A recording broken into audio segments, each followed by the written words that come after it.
A paz do Senhor Jesus, seja mais uma vez bem-vindo ao seu canal de estudo bíblico José Carlos Maciel. Como você já sabe, meu nome é José Carlos. E para mim é um prazer ter você aqui inscrito no canal. Quero aqui agradecer a Deus por essa rica oportunidade que Ele está me concedendo de gravar mais um vídeo para o canal. Hoje, um breve estudo que se encontra no livro de Romanos, capítulo 5, do versículo 1 até o versículo 8, que tem como tema o que significa aceitar Jesus. O que significa aceitar Jesus? O que significa entregar a nossa vida a Cristo? É isso que nós vamos aprender hoje com esse breve estudo. Nossa leitura, Romanos capítulo 5, do versículo 1 até o versículo 8, que diz assim a palavra de Deus para nós. Tem como epígrafe o capítulo 5 da carta de Paulo aos Romanos, a justificação pela fé e paz com Deus. Diz assim, carta de Paulo aos Romanos, capítulo 5, versículo 1. Sendo, pois, justificado pela fé, temos paz com Deus, por nosso Senhor Jesus Cristo, pelo qual também temos entrada pela fé a esta graça, na qual estamos firmes e nos gloriamos na presença da glória de Deus. E não somente isto, mas também nos gloriamos nas tribulações, sabendo que a tribulação produz a paciência, e a paciência a experiência, e a experiência a esperança, e a esperança não traz confusão, porquanto o amor de Deus está derramado em nosso coração pelo Espírito Santo que nos foi dado. Porque Cristo, estando ainda nós fracos, morreu a seu tempo pelos ímpios, porque apenas alguém morrerá por um justo, pois poderá ser que pelo bom alguém ouse morrer. Verso 8. Mas Deus prova do seu amor para conosco, em que Cristo morreu por nós, sendo nós ainda pecadores. Nós ainda éramos pecadores, mas Jesus morreu por nós. O verso 7 diz, porque apenas alguém morrerá por um justo. Será que alguém quer morrer por um justo? Dar a sua vida por um justo? Aí diz, pois poderá ser que alguém, pelo bom, alguém ouse morrer. Alguém ouse morrer. Mas ninguém quer morrer por ninguém, quer? O único que morreu por nós foi quem? Foi Jesus. E ele se entregou por nós. Alguém diz, não, mataram Jesus. Não, ele mesmo se entregou. Porque ele veio para isso. O justo morrer pelos injustos.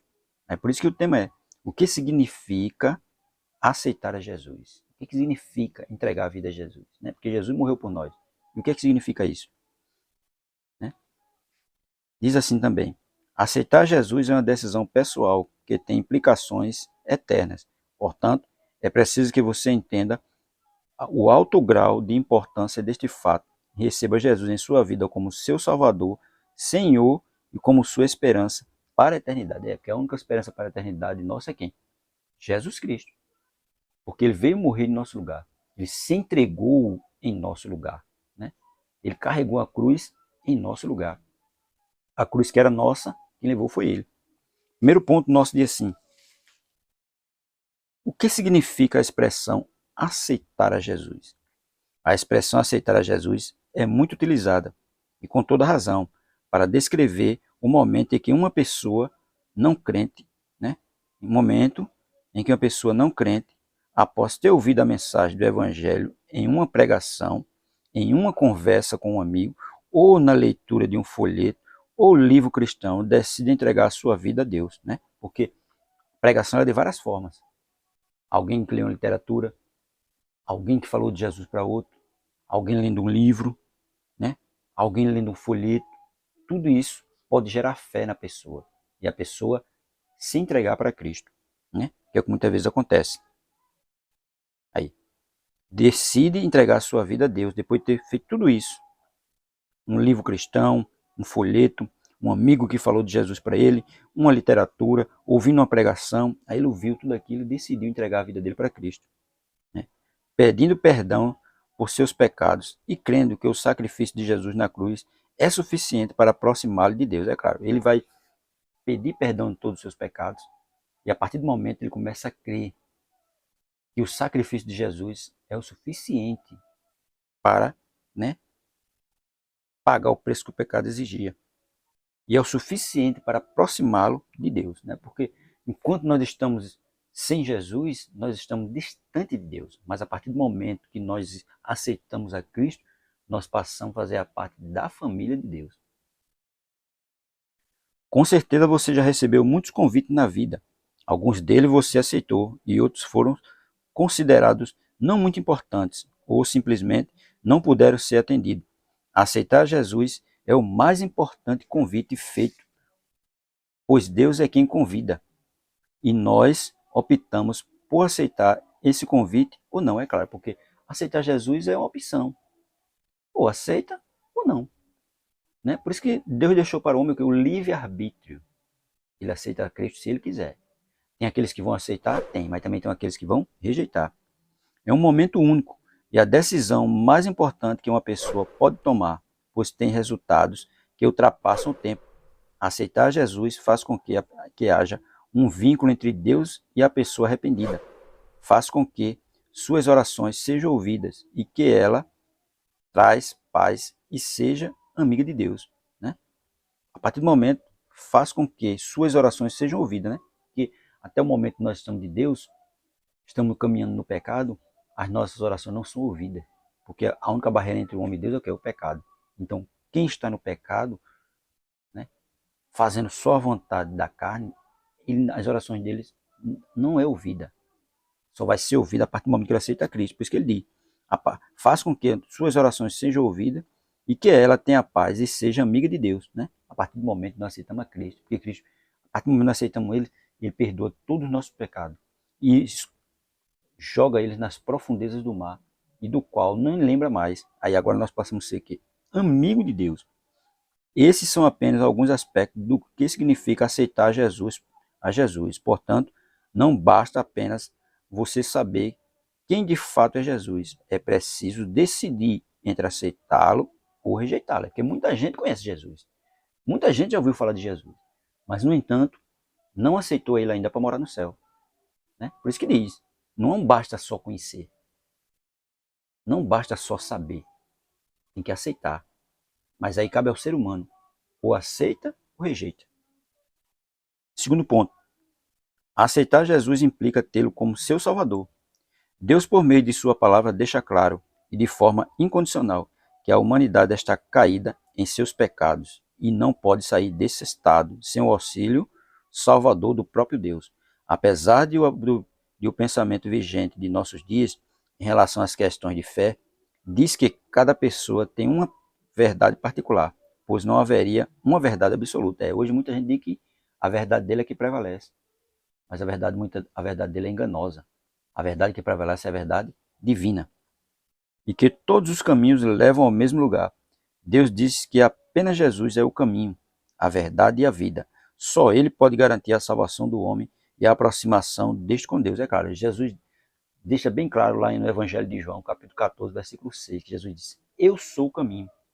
Se Ele é o caminho, então existem vários caminhos no mundo, mas Ele é o caminho que leva para o céu. Ele é a verdade, porque Ele é a única verdade, Ele é a verdade absoluta. E Ele diz, eu sou a vida, né? Porque Ele tira a vida e dá vida. Ele mesmo diz, eu sou o pão da vida, e Ele é a vida. E ninguém vem ao Pai senão por mim. Então, para ir até o Pai, tem que aceitar Jesus. Sem Jesus, não tem Deus. Sem Jesus, não tem vida eterna. Sem Jesus, não tem perdão de pecado. Então, tudo na nossa vida vai depender da nossa escolha, da nossa aceitação a Jesus ou não. Ou a gente aceita, ou a gente rejeita. Mas Ele é o único caminho, né, que nos conduz a Deus, que nos leva para o céu. Diz mais. E que todos os caminhos levam para Deus, né? Só Ele pode garantir a salvação do homem e a aproximação dele com Deus. A ideia de salvação na Bíblia se refere ao ato de livrar uma pessoa da morte, ou retirá-la de um caminho do qual pode sofrer algum dano. A Bíblia nos diz que, apesar da rebeldia da humanidade, Deus amou o mundo de tal maneira que deu seu Filho unigênito para que todo aquele que nele crê não pereça, mas tenha a vida eterna. Evangelho de João, capítulo 3, verso 16. Né? Mesmo o homem transgredindo, mesmo o homem procurando só o caminho do mal, mas Deus ainda ama o homem.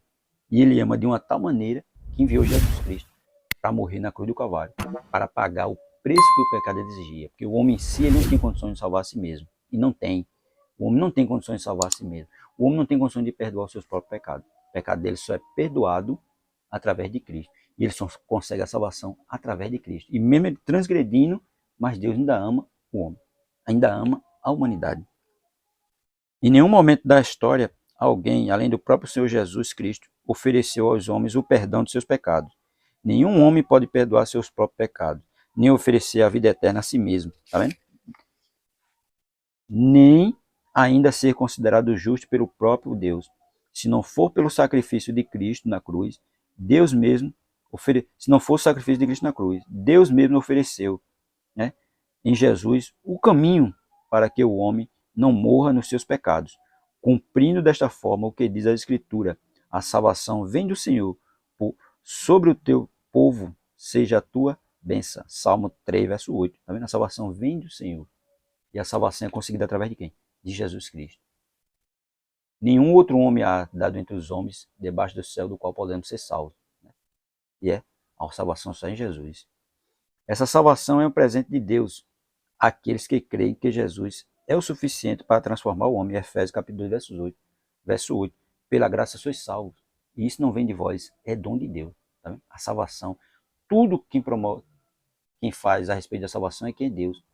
Ele é o provedor da salvação do homem através de Jesus. Isto é importante, pois todos precisam saber que a salvação é oferecida gratuitamente, que é um presente de Deus e que não pode ser alcançado pela quantidade enorme de coisas que alguém possa fazer para ser uma pessoa melhor.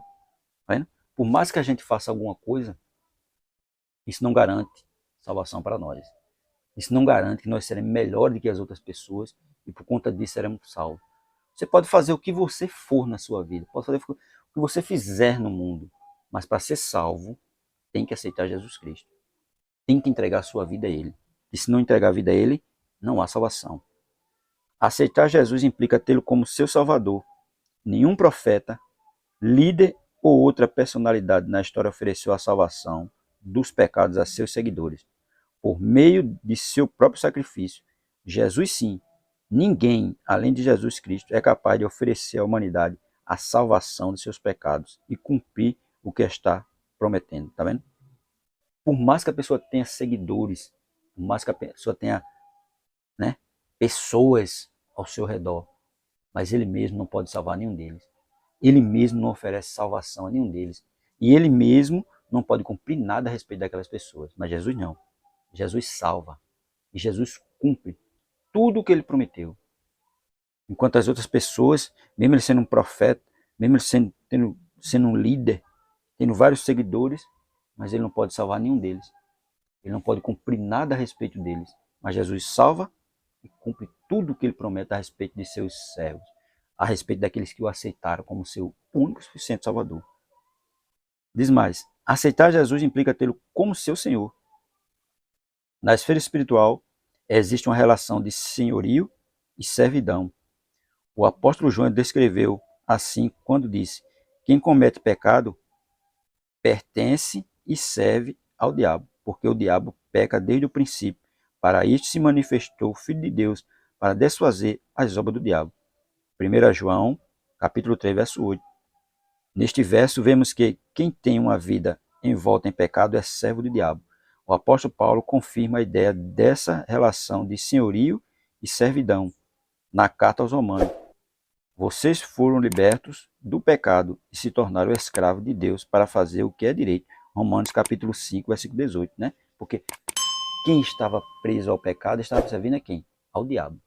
Mas Cristo, através do seu sacrifício na cruz, nos liberta da escravidão do diabo. E nós passamos agora a ser o quê? Servos ou escravos de Deus, por intermédio de Jesus Cristo. Para fazer o quê? O que é certo. Fazer o que é direito. Vivia fazendo errado. Agora está fazendo o que é certo. Neste verso vemos que quando aceitamos a Jesus, deixamos de ser servo do pecado para ser servo de Deus e de sua justiça. Quando aceitamos a Cristo como nosso Salvador e Senhor, depositamos toda a nossa vida em suas mãos, crendo que Ele irá dirigi-la de acordo com os seus planos, de acordo com os planos de Deus. E como servos de Deus, nos comprometemos a obedecer à sua vontade em todos os aspectos, para que Deus seja glorificado em nós. É claro, quando nós passamos a ser servos de Deus, nós agora vamos nos comprometer com Ele e fazer tudo o que Ele pede, fazer tudo o que Ele ordena, para que o nome dEle venha a ser glorificado através de nós. Para que sejamos servos dEle, Ele muda o nosso caráter, pois uma pessoa rebelde não consegue fazer a vontade de Deus. Paulo lembra aos cristãos romanos que o pecado não terá domínio sobre vós, Romanos capítulo 6, verso 14. Portanto, ele não apenas nos recebe por seus servos, mas nos auxilia pela pessoa do Espírito Santo a ser pessoas que têm prazer em realizar a vontade de Deus na terra, claro. E quando nós estamos libertos do pecado, o Espírito Santo vem a nós. E esse Espírito Santo é quem vai passar agora a nos guiar, nos controlar e nos orientar. Né? Por isso que ele diz, portanto, ele não apenas nos recebe por ser servos seus, mas nos auxilia pela pessoa do Espírito Santo a ser pessoas que têm prazer em realizar a vontade de Deus na terra. Porque aí o Espírito Santo vai começar a agir na nossa vida e agora nós vamos ter o quê? Prazer em realizar a vontade de Deus na terra. Né? Porque nós não estamos mais aprisionados, nós não somos mais escravos do pecado, mas somos agora servos de Deus. Né? Fomos parte agora da família de Deus, vamos ter prazer nele, em fazer a vontade dele na terra. Terceiro, aceitar Jesus garante perdão de nossos pecados. O pecado é uma realidade na vida dos homens, uma herança recebida por causa da rebeldia de Adão. O pecado entrou no mundo por meio de um só homem, e o seu pecado trouxe consequências, trouxe consigo a morte. Como resultado, a morte se espalhou por toda a raça humana, porque todos pecaram. Romanos capítulo 5, verso 12. Com o pecado recebemos também a morte física e espiritual, pois o salário do pecado é a morte. Romanos capítulo 6, verso 3. O apóstolo, reconhecendo o perigo do pecado e a sua atuação em toda a esfera da existência humana, resumiu nesses termos a dura realidade por que passam os pecadores. Pois não faço o bem que quero, mas justamente o mal que não quero fazer é que eu faço. Mas se faço o que não quero, já não sou eu quem faço isso, mas o pecado que vive em mim e é que faz. Romanos capítulo 7, versículos 19 e 20. É claro, porque quem está aprisionado no pecado não vai fazer bem, vai? Não, ele só vai fazer o mal. Ele só vai querer fazer coisas más, mas aquele que foi liberto do pecado através de Jesus Cristo, ele só vai querer fazer o bem. Ele não vai querer mais fazer o mal, porque agora o Espírito Santo de Deus está ali. Nele vai começar a controlar, vai começar a ensinar, vai começar a orientar ele. Por causa de nossa natureza pecaminosa, temos de conviver com a dura realidade de uma inimizade com Deus, diariamente acusado por nossas consequências e tendo o pecado por barreira que nos afasta dele. O profeta Isaías descreveu a relação entre os nossos pecados e a impossibilidade de uma aproximação com Deus. Vocês estão pensando que o Senhor perdeu a força e não pode nos salvar? Ou pensam que ele está surdo e não pode nos ouvir? Pois são os pecados de vocês que os separam do seu Deus. São as suas maldades que fazem com que ele se esconda de vocês e não atenda às suas orações. Isaías 59, versículo 1 e 2. A única coisa que separa o homem de Deus é o pecado. É a única barreira entre o homem e Deus é o pecado. É ele que faz com que as orações não sejam ouvidas. É ele que faz com que Deus não olhe para nós. Mas a partir do momento que nós entregamos nossa vida a Cristo, cremos em Cristo, ele agora passa a nos ouvir, ele agora passa a nos entender, ele agora passa a nos ver. Porque nós agora estamos em Cristo. E quem está em Cristo, nova criatura é. A única possibilidade de nos livrarmos do poder do pecado é aceitando a Jesus e recebendo o seu perdão. Perdoar é deixar de aplicar uma penalidade, desculpar. Essa prerrogativa de perdoar os pecados dos homens é dada pelo Senhor Jesus Cristo aos que o aceitam pela fé. Pelo perdão dos pecados somos justificados, pois mediante a fé temos paz com Deus por meio do nosso Senhor Jesus Cristo. Romanos capítulo 5, verso 1. Né? Nós lemos. Por isso que diz, a partir do momento que nós somos justificados, nós agora temos paz com Deus. Mas essa paz, ela é conseguida através de Jesus Cristo. Quando nós entregamos a nossa vida a Ele. Ele perdoa todos os nossos pecados, escreve o nosso nome no livro da vida e nos dá direito à eternidade. E agora nós passamos a ter paz com Deus através dele. Não é? Este perdão é importante porque o pecado impede que nos aproximemos de Deus. E pelo perdão oferecido por Jesus, o pecado deixa de ser uma barreira entre nós e Deus. Tá vendo? Através do perdão de Jesus oferecido, Através do perdão oferecido por Jesus, o pecado deixa de ser uma barreira entre nós e Deus, porque a barreira foi retirada através de Cristo. Aceitar Jesus implica tê-lo como esperança para a eternidade.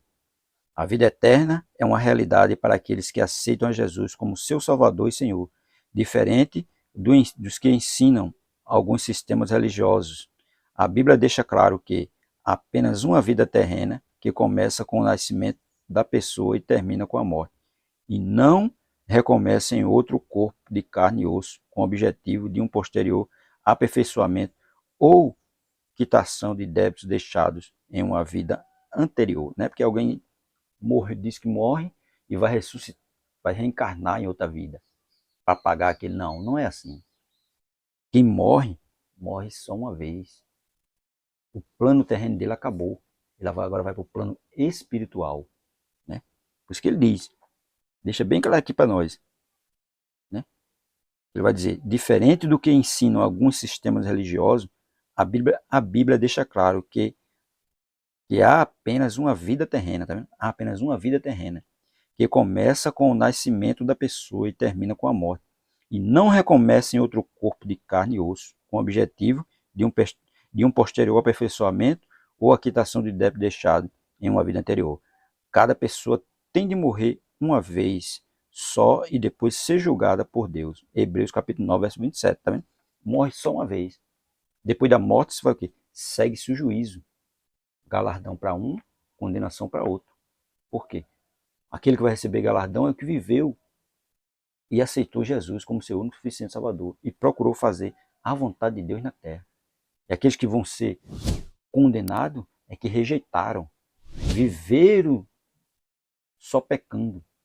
E para eles só vai ter o quê? Condenação. A eternidade é real, como também a exclusividade de uma única vida para cada pessoa. E aqueles que desprezam a Deus e sua oferta de salvação precisam realmente se preocupar com o local onde passarão a eternidade, né? Muita gente está despreocupada. Acha que depois que morreu acabou-se e tal. Não. Depois que morreu, segue-se o juízo. Sobre este assunto, Jesus deixou claro que há apenas duas possibilidades para a vida pós-morte: a eternidade com Deus no céu ou sem Ele no inferno. Em diversas ocasiões, quando ensinava as pessoas, Jesus deixou cristalina a existência do céu e do inferno. Em um desses ensinos, mostrou que o inferno foi preparado para o diabo e os seus anjos, e que haverá uma separação entre as pessoas que iriam para o céu e as que não iam. Então dirá também aos que estiverem à sua esquerda: apartai-vos de mim, maldito, para o fogo eterno, preparado para o diabo e seus anjos. Mateus capítulo 25, versículo 41. O inferno não é aqui na terra, nem uma história inventada por pregadores para impressionar seus ouvintes. Ele existe, e Jesus alertou seus ouvintes o que não, que não fossem para lá. Né? Ele deixou bem claro: há céu e há inferno. Mas você quem escolhe de querer morar com Jesus na eternidade ou passar a eternidade no inferno. É uma decisão de cada um. Ele não obriga ninguém a nada. Mas que isso é uma realidade, é. C.S. Lewis, professor de literatura em Oxford e o maior pensador cristão do século XX, era ateu, mas depois de examinar o Evangelho decidiu aceitar Jesus como seu Senhor e Salvador. Em um de seus livros, reconhecendo a seriedade e a necessidade de uma decisão sobre aceitar ou rejeitar Jesus, escreveu: só há duas espécies de pessoas no final: as que dizem a Deus, seja feita a tua vontade, e aqueles a quem Deus diz, a tua vontade seja feita. Todos que estão no inferno foi porque escolheram. Sem essa autoescolha não haveria inferno. Essa é uma descrição perfeita do que acontece na esfera espiritual de quem aceita ou rejeita a Jesus, né? Porque uns vão dizer a Deus, né? Seja feita a tua vontade. E Deus vai dizer a outro: a tua vontade seja feita. Porque só vai para o inferno quem quer. Só vai morar no céu quem quer. Jesus, ele dá oportunidade a todos. Ele diz, deixa bem claro, lá em Mateus capítulo 11, versículo 28. Vinde a mim, todos vós que estáis cansados e oprimidos, e eu vos aliviarei. Ele é o alívio para o ser humano. Ele é o conforto. Ele é a salvação. Ele é o perdão do pecado.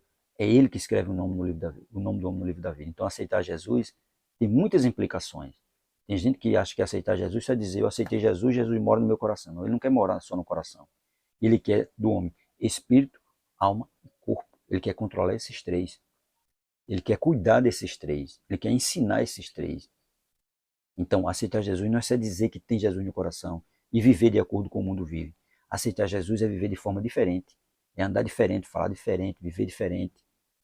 Todo aquele que aceita Jesus tem que haver mudança na sua vida. Hoje nós estamos vendo pessoas por aí que dizem que aceitou Jesus, mas não tem mudança na vida dele. Ele está da mesma forma que ele disse que aceitou. Não mudou. Não deixou as práticas mundanas de lado. Continua do mesmo jeito. Então essa pessoa ela não aceitou Jesus. Ela só confessou com a boca, mas não confessou de coração. Porque quem aceita Jesus, ele muda. Ele é transformado. Evangelho é transformação. Evangelho é renúncia. Aquele que aceitou Jesus, Jesus deixa bem claro. Pegue a sua cruz de cada dia, negue-se a si mesmo e siga-me. Então, tem que ter cruz, tem que ter renúncia, tem que deixar todos os seus desejos de lado para fazer a vontade de Jesus. Esse é o verdadeiro evangelho. Deixar todos os nossos desejos de lado para fazer a vontade de Cristo. Senão, não é evangelho. Mas tem pessoas que dizem que aceitou a Jesus, mas não muda. Está do mesmo jeito. É um evangelho que diz assim: vinde como está e fica como chegaste. Não tem transformação. E o evangelho não é isso. O evangelho é transformação. O evangelho é mudança de vida. Paulo deixa bem claro, 2 Coríntios capítulo 5, verso 17. Assim que, se alguém está em Cristo, nova criatura é. As coisas velhas ficou lá atrás. Eis que tudo se fez novo. Agora é novidade de vida. Nova maneira de andar, de falar, de comprar, de vender, de sentar, de se vestir, de pensar, de agir. Tudo na vida dele agora é novo. Não é mais a vida velha deixou para trás. Então, esses verdadeiramente aceitaram Jesus, porque deixaram o evangelho penetrar nele e ele mudou, ele foi transformado. E muitos estão aí dizendo que tem Jesus no coração, que aceitou Jesus, que ama Jesus, mas não fala o que Jesus manda. Anda em desordem com Jesus, anda desordenadamente, só fazendo a vontade do mundo. Então essas pessoas elas não aceitaram Jesus, elas precisam nascer de novo. Jesus disse também a Nicodemos, lá no Evangelho de João, capítulo 3, a partir do versículo 3, Nicodemos faz necessário nascer de novo da água e do Espírito. Então aqueles que aceitam Jesus, eles nascem de novo, mas nascem para uma nova vida em Cristo Jesus. Para encerrar, diz assim: quando decide aceitar Jesus, você recebe como seu Salvador e Senhor, tem seus pecados perdoados e define também onde passará a eternidade. Tá vendo? Quando nós aceitamos Jesus como nosso Senhor e Salvador, nós temos todo o nosso pecado perdoado, né? E definimos aonde nós queremos passar nessa eternidade. E que nós queremos passar nessa eternidade quem? Com Cristo. Então, se você não aceitou Jesus ainda, ou disse que aceitou, deixe Jesus lhe transformar. Deixe Jesus lhe guiar. Deixe Jesus lhe ensinar através do seu Espírito Santo. Porque se você aceitou e não mudou de vida e não foi transformado, então você precisa nascer de novo. Amém? Se gostou do vídeo, curta, comente e indique o canal para mais alguém.